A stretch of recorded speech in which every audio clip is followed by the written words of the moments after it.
All right, folks, welcome back to our final session, The Ethics of Artificial Intelligence in Healthcare, will be moderated by Harold Braswell. Harold Braswell is an assistant professor of healthcare ethics at St. Louis University.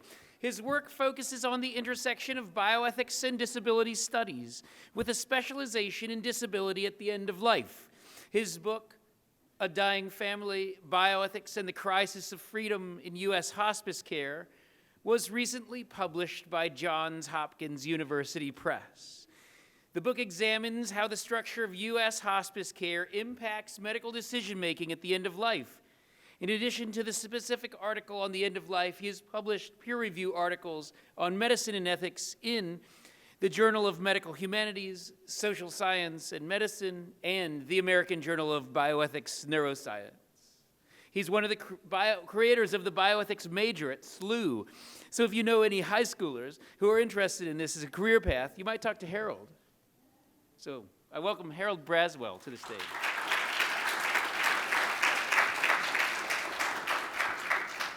Hi, everyone. You could hear me in the back. Okay, it's my honor to be here with y'all and to be moderating this panel. I will begin by introducing our first presenter, Dr. Melanie Mitchell. So, Melanie Mitchell is a professor of computer science at Portland State University, an external professor and co-chair of the science board at the Santa Fe Institute. She attended Brown University, where she majored in mathematics and did research in astronomy, as well as the University of Michigan, where she received her Ph.D. in computer science. Her dissertation, in collaboration with her advisor, Douglas Hofstetter, was the development of Copycat, a computer program that makes analogies. Mitchell is the author or editor of 6 books and numerous scholarly papers in the fields of artificial intelligence, cognitive science, and complex systems. Her book, Complexity, A Guided Tour, published by Oxford University Press, won the 2010 Phi Beta Kappa Science Book Award and was named by Amazon as one of the 10 best science books of 2009. Melanie's latest book, Artificial Intelligence, A Guide for Thinking Humans, will be published by Farrar, Straus, and Giroux, in October 2019. So is it out already? It is in the world. And with that, Melanie Mitchell, thank you.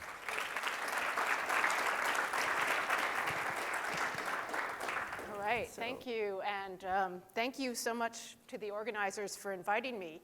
I'm not in the, I don't work in the areas of health or law or even ethics so much, but hopefully some of the things that I'll say might be relevant. I'm going to talk about prospects for machines with common sense.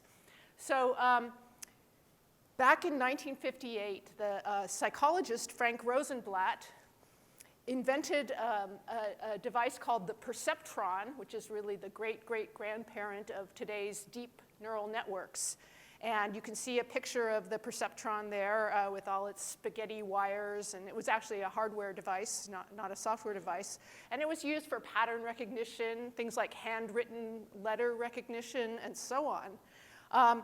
And it was funded by the Navy, the Office of Naval Research, and after a press conference, the New York Times reported that the Navy revealed the embryo of an electronic computer that it expects will be able to walk, talk, see, write, reproduce itself, and be conscious of its existence.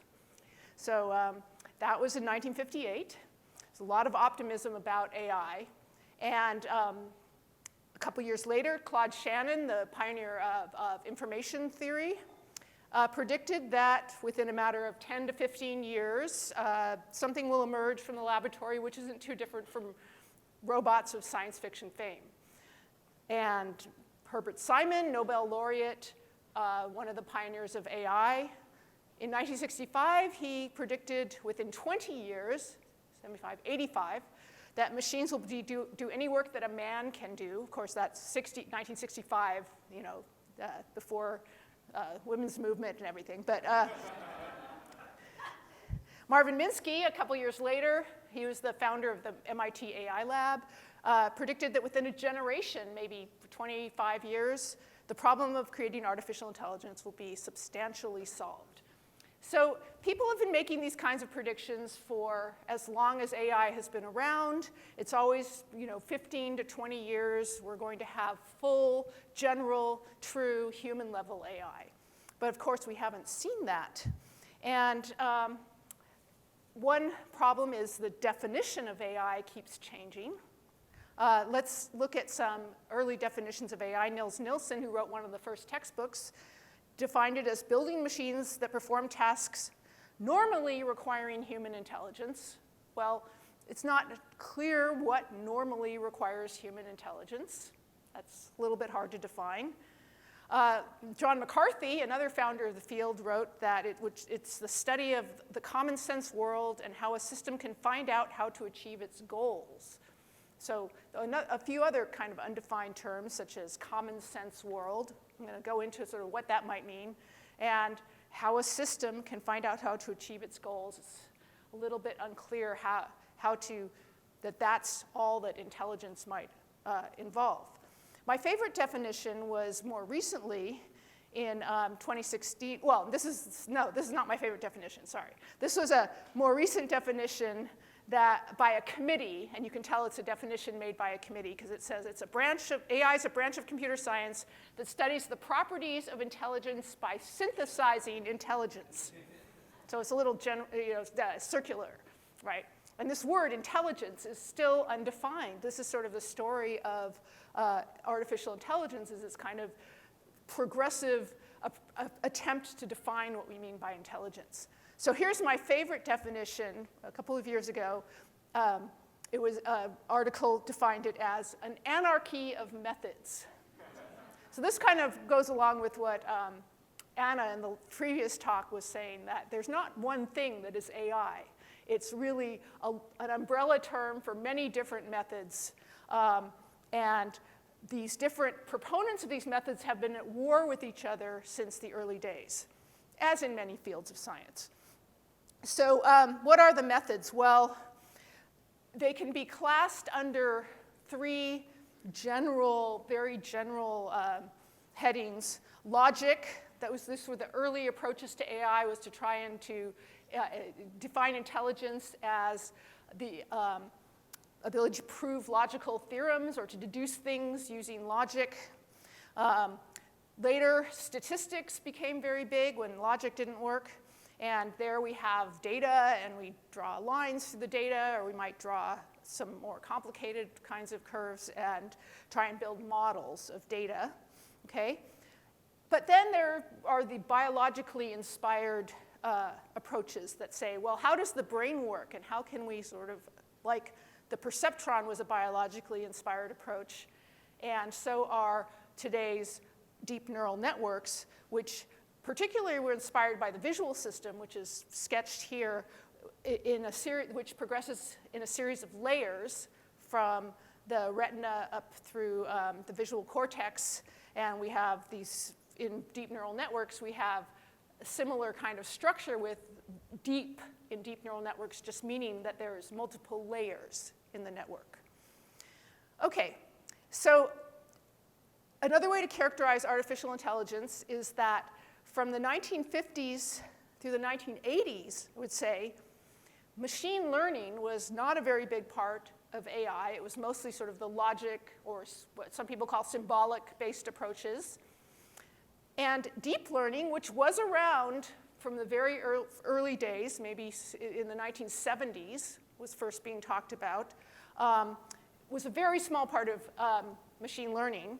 Then in the 1990s, after some AI winters where the logic and symbolic approaches really were shown to be quite brittle and could not adapt well, machine learning started to dominate the field a little bit more, but deep learning was still quite a small area. Now that's changed, as we all know, in the last decade, where machine learning has basically taken over the field and deep learning has basically taken over machine learning. So nowadays, even the biggest AI conferences have now been kind of morphed into deep learning conferences.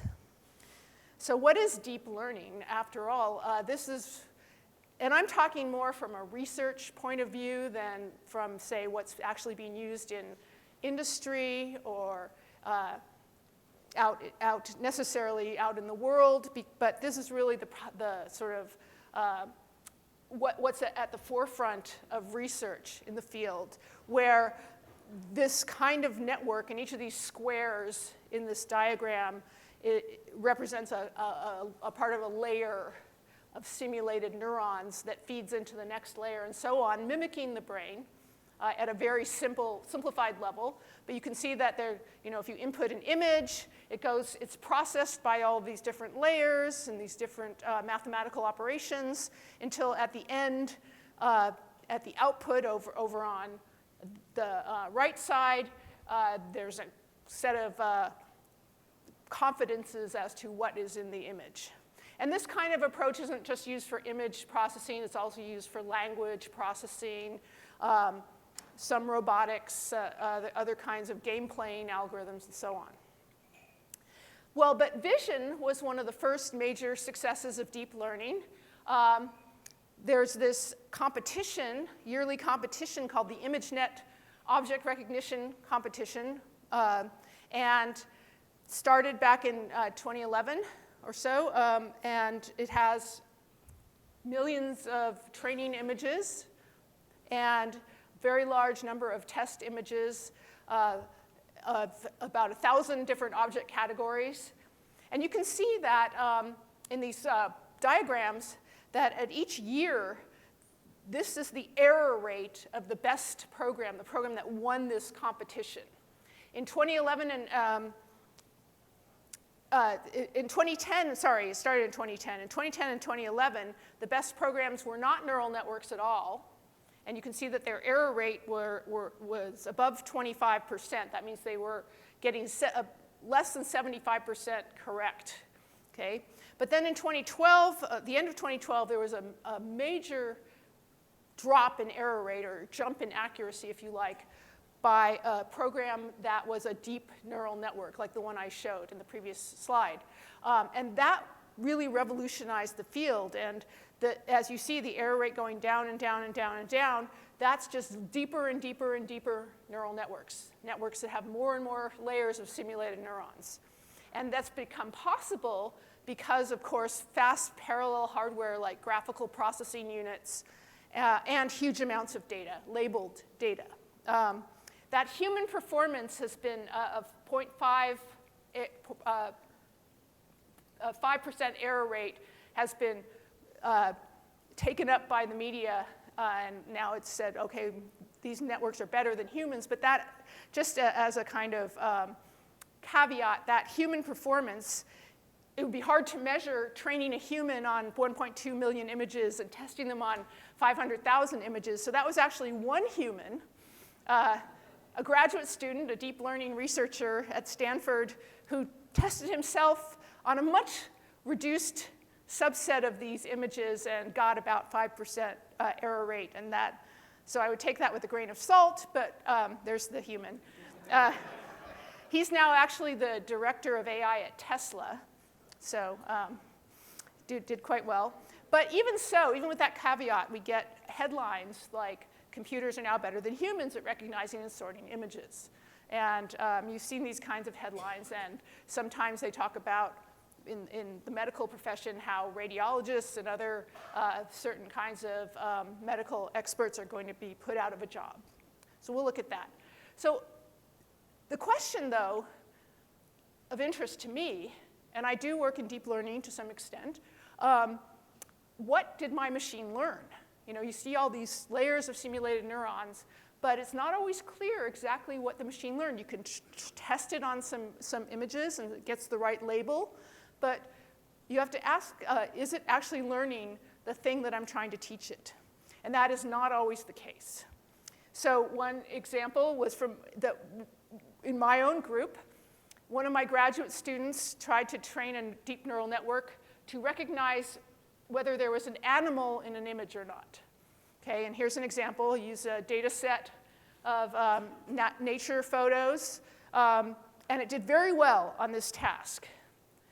But then his project was to build a system that would explain what a neural network did, and his explaining program discovered that one of the things the network had learned was that the photographs with animals in them tended to have blurry backgrounds.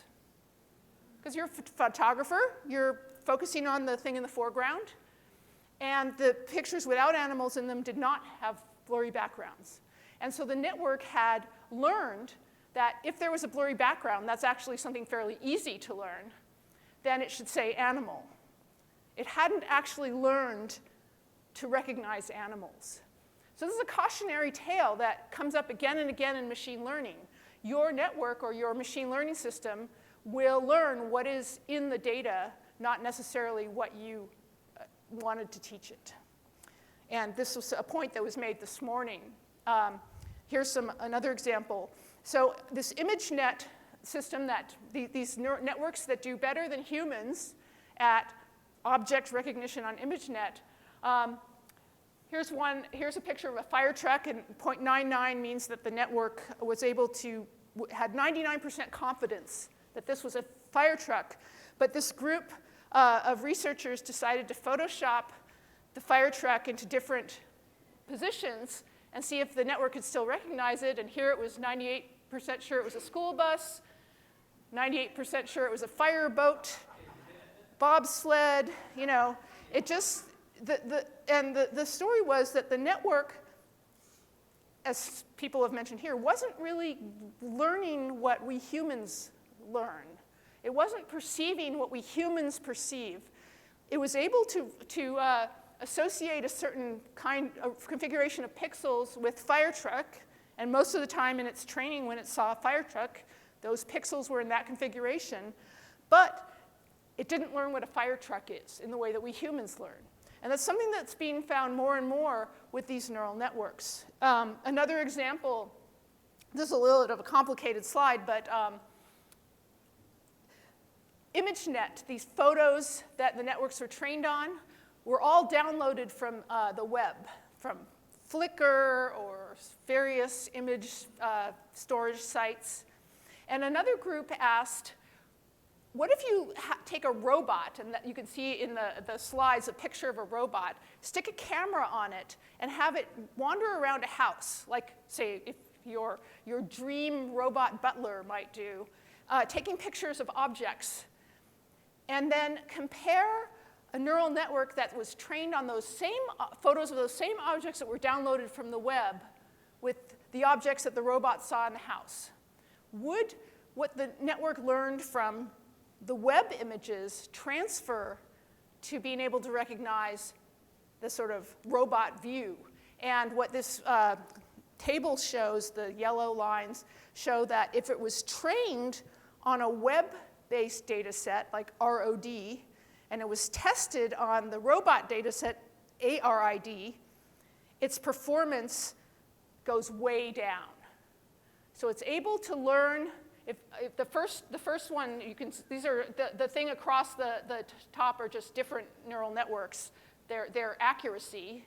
So rod trained and tested on rod gets 83% accuracy, let's say.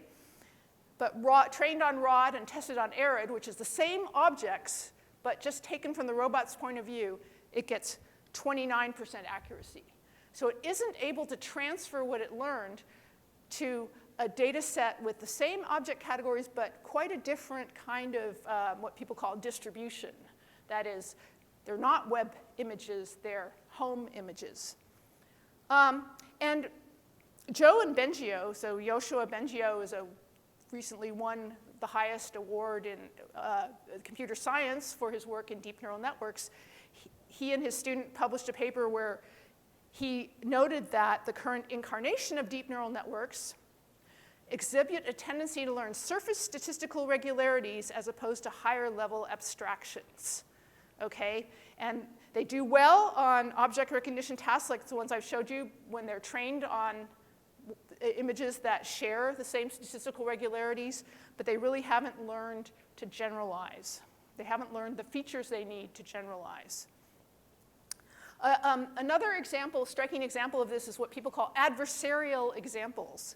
So a group in 2013 from Google showed that neural networks that were trained on ImageNet photos, like school bus, et cetera, and did very well on those categories, they could be fooled in a very subtle way.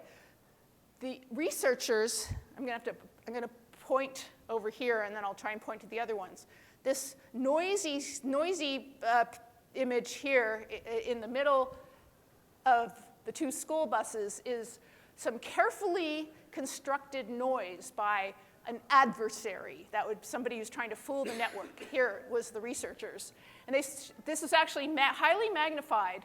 And if this noise is added to this image, so the noise is actually much less visible than it appears here. And the result is an image that to us humans looks exactly the same, hasn't changed. The network is now saying that this is very confident this is an ostrich. And in fact, the researchers were able to target the noise so that they could make the network say that this image was any category they targeted. So what it's showing is that, oh, and by the way, they called this an intriguing property of neural networks. So if you're, a little bit of an understatement. It showed that what the networks are perceiving, again, some configuration of pixels, can be manipulated by adding noise so that the image to a human looks the same. The network has completely changed its categorization. And what it means is that networks are not really perceiving these images in the same way we are. And it's okay if we might say, well, artificial intelligence is different from human intelligence. It perceives things differently than we humans do. But if these artificial intelligence systems are being used in our human world and we depend on them agreeing with our human judgments, this shows that they are actually quite vulnerable to manipulation. There's been some other examples of these adversarial attacks. Here's one where a group created glasses frames with this kind of weird, colorful pattern on them that they could 3D print and use to fool a facial recognition system. So, for instance, in the second column, you can see one of the authors of the paper wearing the particular glasses that made the facial recognition system think that he was Mila Jovovich. Okay, and these kind of glasses they look kind of funny. You could imagine going to TSA at the airport with these glasses on. They might be a little suspicious, but I come from Portland, and believe me, people wear this kind of thing all the time. And this is really a proof of principle. It's not a serious attempt to try and fool these systems, but it's to show that these systems can be fooled, and the bad guys who are trying to fool them will end up doing something much more subtle. More apropos to your interests, these adversarial examples can be shown in medical images. A group published a paper last year in Nature called Adversarial Attacks Against Medical Deep Learning Systems that showed that a system that was trained to diagnose disease from chest X-rays of the lungs was able to be fooled in this using an adversarial example where these two, the first column, two images look exactly the same, but the second one has actually been perturbed with this adversarial noise. Now the system is 100% sure that the system is diseased, that shows a diseased lungs, and in the second, the diagnosis was completely reversed. And they showed this with several different kinds of medical imaging, for instance, dermoscopy and so on. And so the authors proposed that this is something that if somebody really wanted to commit some kind of fraud, insurance fraud, for example, by changing an image in some undetectable way, but now the AI says, yes, this person needs more expensive tests and so on, it wouldn't be that hard to do. One of the more scary ones that I saw is this adversarial stickers that you can put on stop signs so that a self-driving car visual system thinks it's a speed limit 80 sign. And this group showed that you could do that from all these different perspectives, all these different angles of vision and so on. So what is all this saying to us? Oops, I didn't want that slide. What this is saying is that these systems, when we ask, what are these systems learning? They may not be learning exactly what we think they're learning. They're opaque, as many people have pointed out. These systems have millions of simulated neurons sometimes, with millions of connections, and it's really hard to figure out exactly what they learned. People are still working on that kind of explainability, and it's very difficult. But it does seem from these kinds of examples that these systems are not human-like in their perception, and that can actually have real impacts and dangers in their real-world applications. This slide, how much time do I have? Oh boy. Okay, I'm going to skip these slides. So another example that is a problem in AI is what's called the long tail problem. And what that's saying is that even if you train a system on millions of images, for instance, that you might use for a self-driving car, there are cases that it won't be trained on. So here's an example where there was a snowstorm forecast in the Northeast, and salt lines were laid out on the highway, and self-driving car, Tesla autopilot system couldn't figure out where the lanes were. Of course, Tesla's in California. They don't have snowstorms, and this is what they call an edge case. And this idea of the long tail is that there's this, probabilistic long tail of events that might happen that are unlikely. Any individual event is unlikely, but it's likely that some of them will happen. And I actually wrote an article about sort of what is an obstacle. Like if you're a self-driving car, what should you stop for? And it's really hard to tell it all the different things that it should probably stop for or not stop for. And one of the big problems that cars have is that these self-driving cars is they tend to stop too often, and people rear-end them.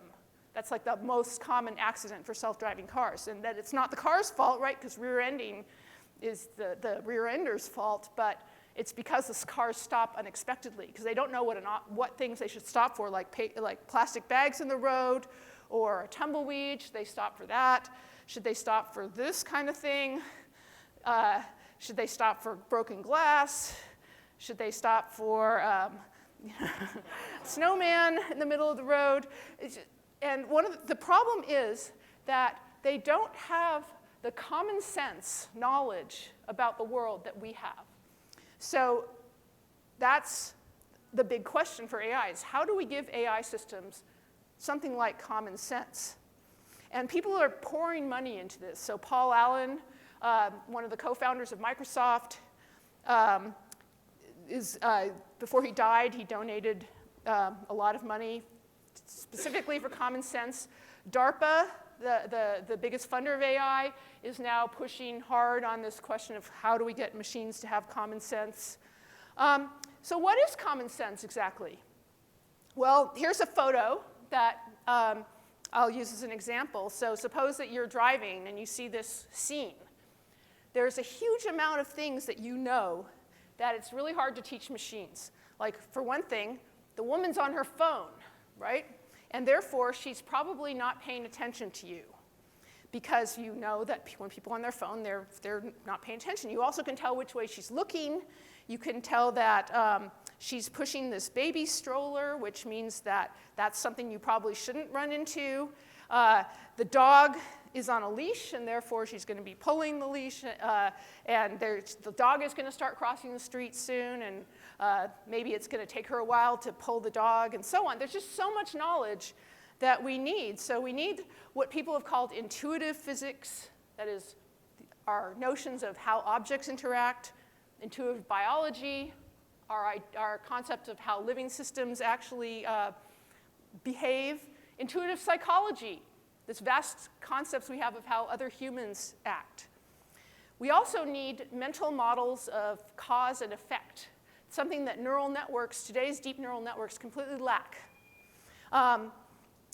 They lack a couple of things. They lack intuitive physics. They lack cause and effect. And so a philosopher friend of mine said that what machines really need is what intuitive metaphysics. That is, the notion of objects themselves, the idea of causality itself, something all of machines are not born with like we are, and therefore they're not able to use that to reason unless we figure out a way to teach it to them. Vast knowledge of the world, and finally abstraction and analogy. So this last thing is what my particular area of interest and what I'm working on. And I just want, do I have like 2 minutes? 1 minute? Right there's your readout on the bottom there, next to the calculus monitor. Oh, I have a readout. Oh, I have 2 minutes, sorry. Okay, I didn't even notice that. Okay, so let me just give you an example of abstraction and analogy and how kind of rich our own abilities for this are by looking at the concept of walking a dog. So the woman's there walking a dog. So suppose you wanted to teach a computer about the concept of what walking a dog means. And you give it a lot of different images of walking a dog, and it learns something, okay? Maybe it learns that walking a dog consists of a person holding a leash attached to the dog. They're both walking, okay? So that might be something the computer might learn from that. Well, then you see images like this, okay? And she's walking a dog, so you have to generalize a little bit and say, okay, well, maybe people can walk multiple dogs.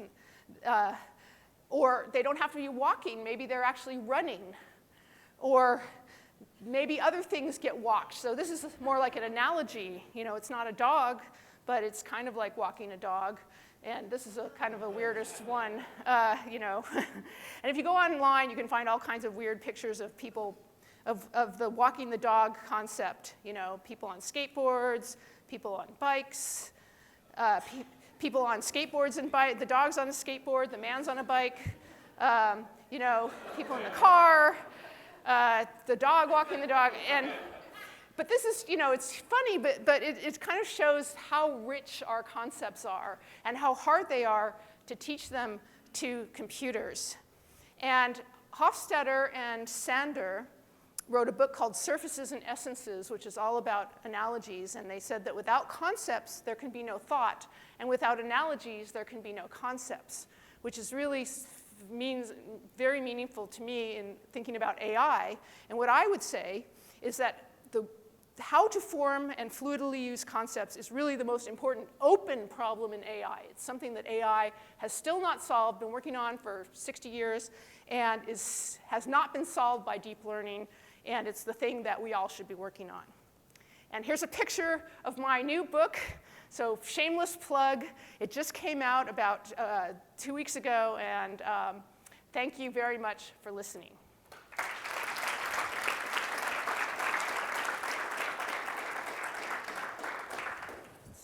Okay, we have time for questions. I'm bringing up a real problem with this particular artificial intelligence that we haven't considered, and I would appreciate it. Well, the attorneys are probably going to have to work this out later. It's when it goes down, particularly in the hospital setting. 1 week ago, a hospital system with 5 hospitals within 50 miles of here and 1,500 beds had a meltdown. We had no electronic medical record, no landlines, the monitors, cardiac monitors and the IV pumps were only working intermittently. Cardiac catheterization was down, the PACS system was down, so radiology couldn't function. The CAT scan could take pictures, but there could be no formal readings for it. And the IT people said it's going to be anywhere from 15 minutes to 15 hours. Now, if we're more dependent on, you know, our artificial intelligence 10 years from now, God help us when this happens. Do we go on diversion? Who's going to take responsibility for the terrible things that could happen to patients if they arrive at our place and we can't serve them, or else they have to drive another 30 minutes to another institution? So I'm not asking for an answer. I'm just throwing it out there, and I'm kind of a pessimist at heart, and just thought I'd raise the question. Thank you. Yeah.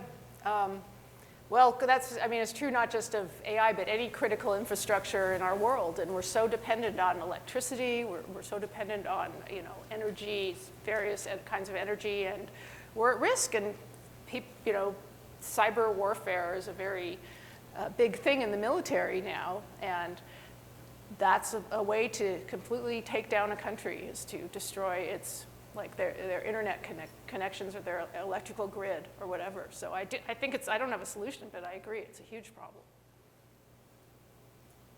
Thank you for a wonderful talk. I recently learned of research done at WashU in the business school by Hilary Elfenbein, and this is a way where I'm thinking humans might sometimes be like the examples that you showed. And it's around, as I understand it, research on this test called the mind and the eyes, and the ability to recognize, for humans to recognize emotions by just looking at the eyes. And her research shows that it's almost as though we have different dialects, and people are much better at recognizing emotions in cultural group than they are out of cultural group. So even though those are great illustrations about machines, we as humans can come into similar situations where we systematically misinterpret or are less likely to interpret well. And so I'm just interested to hear you reflect on that. Yeah, I think that what you said about dialects is exactly right. In some sense, our world is so, segregated in a way that the data that we learn on as children is homogeneous to a great extent, at least in our country, maybe not in all countries. And therefore, we don't learn the cues from other cultures. And the same thing happens with AI systems that are trained, for instance, to recognize faces or to recognize emotions, although that's kind of controversial how well that works.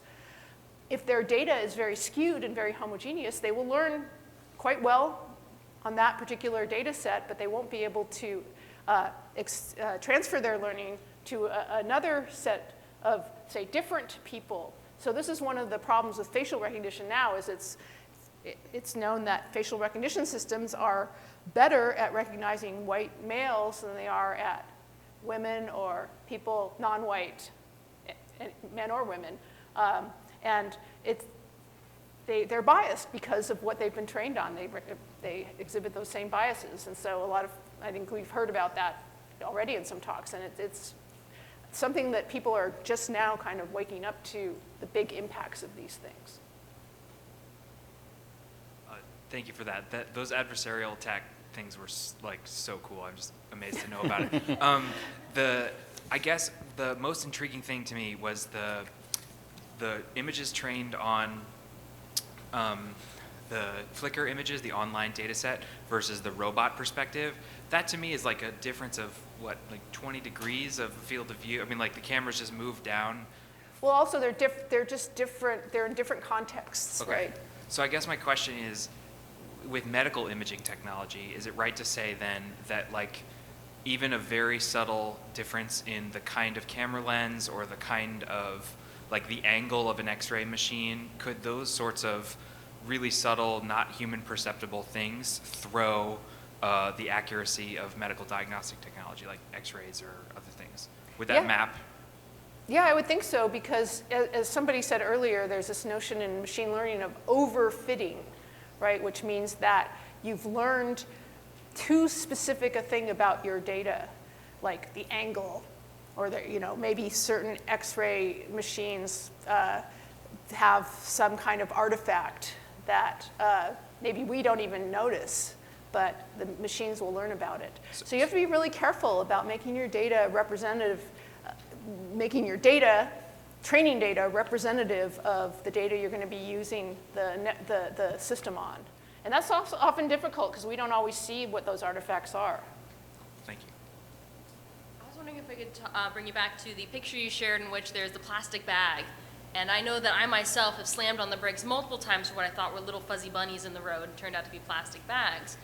Bringing that to the concept of law and culpability for something, if a human makes a bad judgment call in the split second and causes some unfortunate event, a surgeon makes a bad call, a doctor makes a bad call, they would be considered culpable. Whereas for the previous conversations, we'd also talked about where do we give humans the break and where do we give AI the break? Do we give them an equal break, do you think, or should we hold AI to that higher standard you talked about before? Yeah, I don't know the answer to that. And also the question is, how do you hold AI, who do you hold responsible? So if you have a company that makes a self-driving car, like Tesla, for example, and they say, this car can drive by itself, but you, the human, have to pay attention, which they do, right? You have to have your hand on the steering wheel because it can't handle everything. It can handle most things, but not everything. And then, of course, you're human, so you don't pay attention, and there's an accident. So who's responsible, right? I think that's something that's going to keep all the lawyers around employed for a long time. Yeah. I just have an anecdote for that, which is I have a new car that is somewhat semi-autonomous. And last week I was backing out of a driveway and had just picked up my children, and the car kept stopping really abruptly and saying, there's something behind you, and there was nothing there. And I literally I turned the car off, I turned it back on again. There was nothing I could do to convince the car that there was nothing behind me.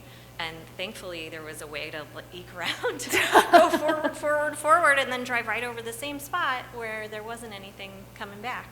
So it's creepy. And I mean, I'm a huge technology fan, but there needed to be a turn off the AI button. Right. And there, people are talking about fully autonomous cars where you don't have even a steering wheel, right? But there's a big question of how much common sense do we have to give these machines to be able to trust them?